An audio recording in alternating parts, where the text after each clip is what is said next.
Tom put an interesting spin on it in our conversations in the preseason game. And I wouldn't have thought to think of it this way if he hadn't put it out there. We talk a lot about what he's lost, and his perspective was kind of cool that, you know what, if this works, I've got these same guys together on relatively low contracts, all brought in young at the same time, for maybe the next 3 or 4 years. It's just a different way to look at it. But it's a cool little perspective that rather than be, too consternated about what it's going to be now, think of how good we'll be together for this next stretch. Of course, and again, all first games aren't equal. When it's also a first game where you missed the week prior because of an injury and you follow it with a week of walkthroughs, it's going to be worse. We can't judge it yet.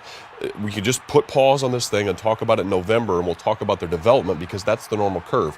I use this analogy a lot, but we're on the ground floor of the sausage factory. You guys are getting to see the process. The process is often ugly. The problem is now they have to lean on the process to get them to November, and that's why the defensive performance is so important. Physics hasn't changed. I mean, just because, people are suing more people, nothing has changed in physics and how people hit.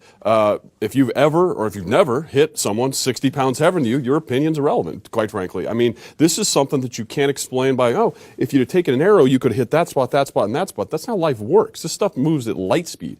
And the mass of a guy that's that much lighter hitting him doesn't work. Think of a really tall object like a log, right? You hit at the top, it goes this way. Hit at the bottom, it goes this way. Hit in the middle, don't move it. And so people that are sort of intimating that, if you just hit him in the chest, well, you're going to go like a pinball. And it doesn't work that way. And especially if you're going to fine me $30,000, especially if you're going to possibly hurt my team with penalties, I have to go or I have to go. We're going to go to the video breakdown and show what pre-snap information can do for a quarterback as good as Peyton Manning. Now, from the game, you'll recall this Julius Thomas slant in the red zone.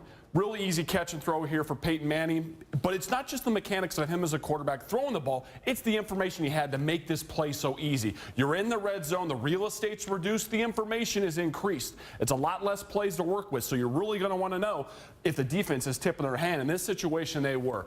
You'll see Peyton's eyes forward. He's looking at the safety who's sitting in the middle of the field, not yet moved. We don't know what that means. So he'll have to wait for later for more information. The corner, though, has outside leverage, meaning there may be an availability for an inside move by the receiver. The secondary guy here, he looks like he may be in coverage, but we don't yet know. Now on to the next slide. The man has begun to creep. He's gotten out of his little formation. Peyton has turned his head at the right time. They meet eyes, and that means something. That's some information he's going to make use of. On to the next slide. Now, as he predicted, outside leverage, meaning the inside route's going to be available. The rusher is coming, and the safety squats inexplicably telling Peyton he's middle of the field. This hole is going to be open no matter what. On to that final slide, and you'll see this is an easy throw for Peyton. These two guys here are simply in recovery mode, cannot affect the play. Easy catch and pass and catch, and he falls in the end zone for an important touchdown in a huge game. You give him this degree of information, expect to lose each and every time.